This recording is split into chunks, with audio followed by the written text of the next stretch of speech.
Good evening, everyone. Welcome to another episode of Spilling Tea. I'm your host, Tiffany Daniels.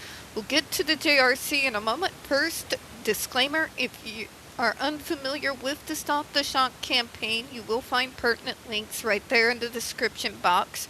Should you like to go ahead and do a deep dive, you should be able to go ahead and do so.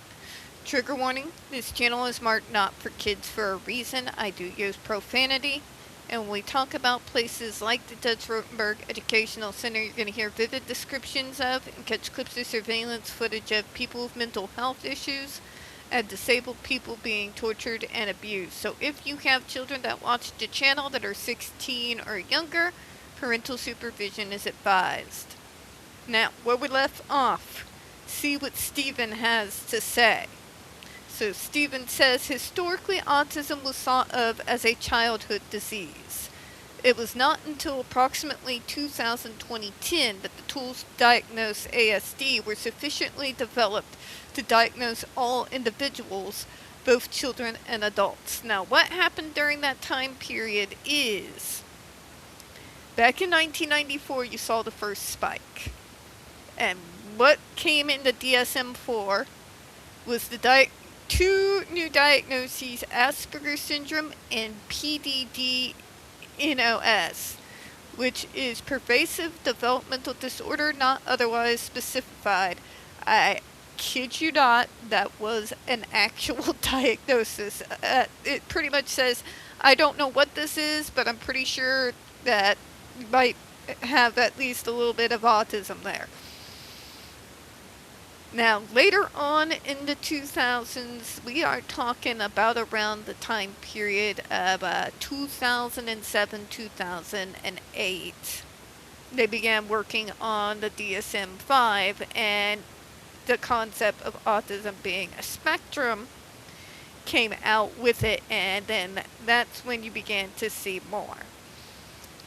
But let me go ahead and continue. I just wanted to clarify that because, yeah.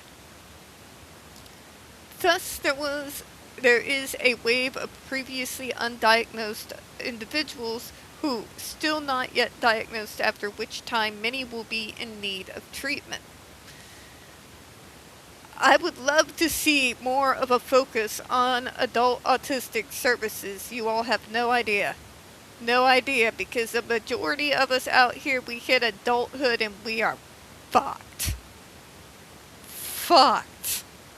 I mean, in particular, if you don't qualify for Medicaid, because these days you can stay on a parent's insurance to the age of 26, and only then after that you might be able to try for Medicaid. You can see where the frustration would be there, I would think, right? There does need to be more looking into in regards to services for us adult autistics. Big time. Big time. In particular, because when you come into adulthood and you get new responsibilities that you might not have had at that transition age from going from high school into adulthood. As you get older, the responsibilities tend to multiply, and not all of them are that easy to navigate when you are autistic. I mean, just the fact that I still have issues to this day, like my heart rate will go way up when I'm going to my doctor's appointment for some irrational reason I can't wrap my brain around or understand. I would love to have some types of services that would be able to assist with those things, because they deeply affect me and like completely rearrange my entire day, and when I come home my functionality levels get pretty low. So I would like to see more of that as well.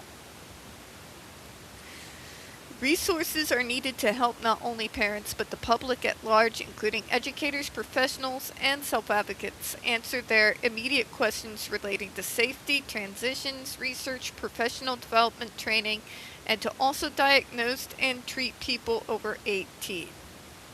Great. Let's see what Miss Emily has to say here. It says, I am a parent of a wonderful 5-year-old autistic child. My child was diagnosed at 3.5 years old. Since their diagnosis, we have become a part of awesome communities focused on helping families who have an autistic child. This has opened my eyes to how incredible my child's brain is, but also struggles that they face every day. Now, this is how I like to hear a parent talk. They're not putting their child down. They mention the struggles without using it as a bludgeoned. That's what I like to see. My kid's head is amazing, but there's areas where they struggle where we could really, really desperately need help. That's what I like to see. That is how you talk about your autistic child. Not this, but they'll never do this and never do that. And look at me, the suffering, sacrificing parent, and I just should get all the sympathy in the world. It's hard to raise kids, period. Please spare me. I have neurotypical siblings. I've seen that shit firsthand. Alright? Just putting it out there is all. I would like funding to focus on emphasizing how wonderful and amazing autism can be.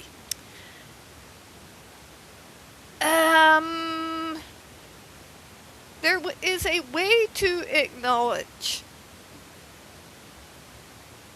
that we are a people and a neurotype without overemphasizing the good points. Do they need acknowledged? Fuck yes, they do. Taken advantage of? Absolutely. Absolutely. It's how I got to work for the Department of Mental Health. Okay? But emphasizing how wonderful the diagnosis is, it's not wonderful.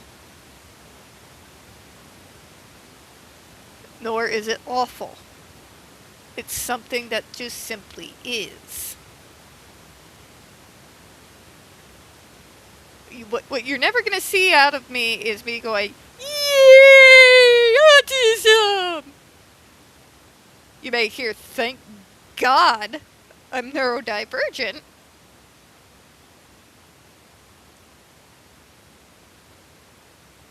But I'm not celebrating it either. There are parts of my diagnosis that are extremely debilitating. Let's just say, extremely debilitating was the word I was looking for.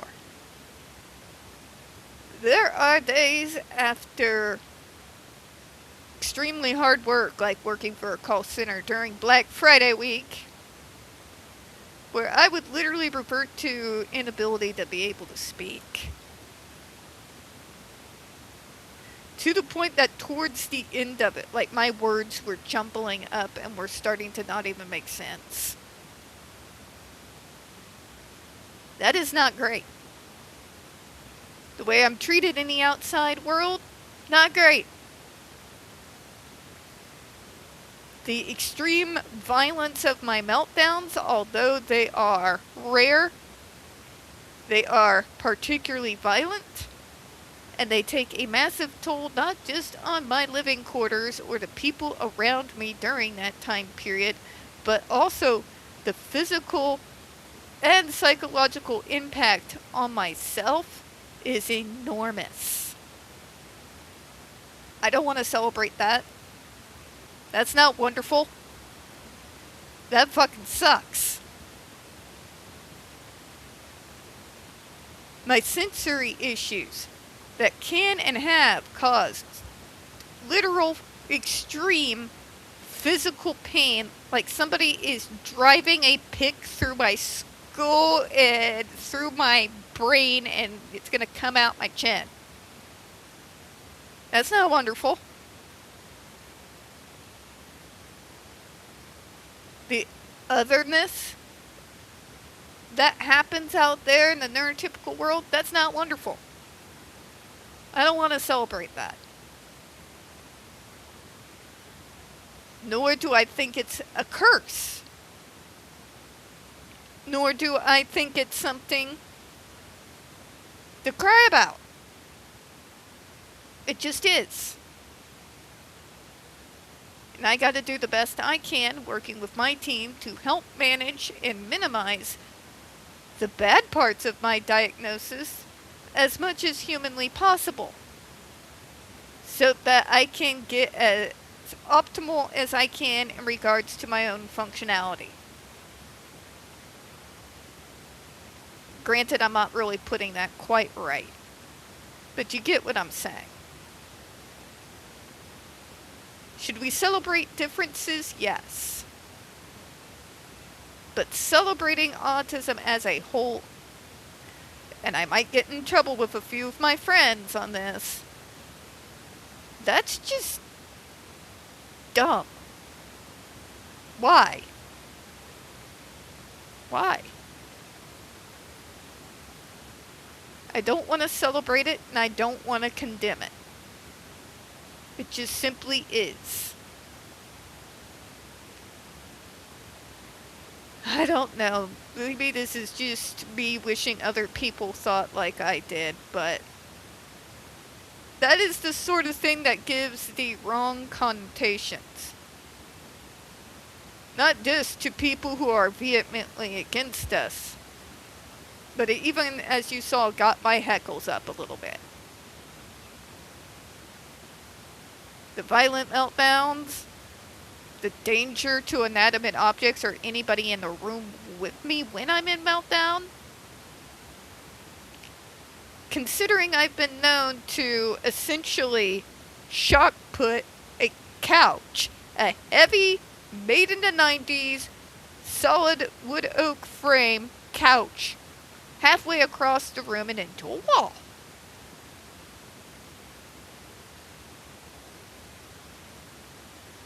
So, it feels like overcompensation.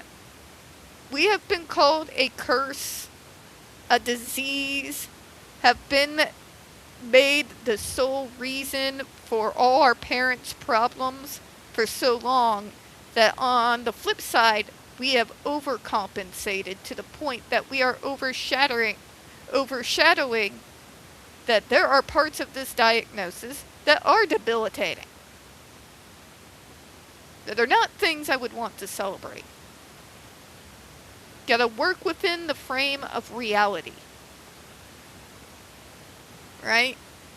I just wanted to say that because that gets just as much on my nerves as when somebody thinks that I should just be miserable because of my diagnosis. Two extremes with me in the middle. Sounds like my life story. Anyway, let me continue. Stop focusing on how to cure autism, as it does not need a cure. Also, to have funding that increases accommodations for autistic individuals instead of funding that forces them to be neurotypical, which is traumatic and unfair. Hard agree there. Listen to the voices of autistic individuals. They are the ones that should be determining where the funding needs to go. I do agree, which is why when being part of the Southwest PAC, I was part of that committee that was deciding where the money was going to go. And yeah, I put heavy emphasis on, in particular, transitioning from high school into adulthood.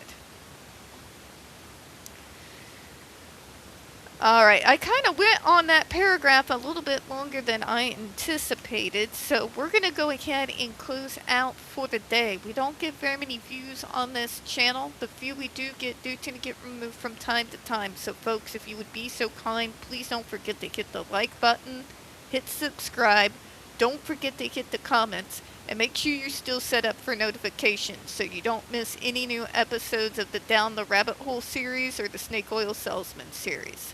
I do appreciate your time, and as always, folks, we here at Spilling Tea do hope you have a good one. I'll see you all next time. Bye-bye now.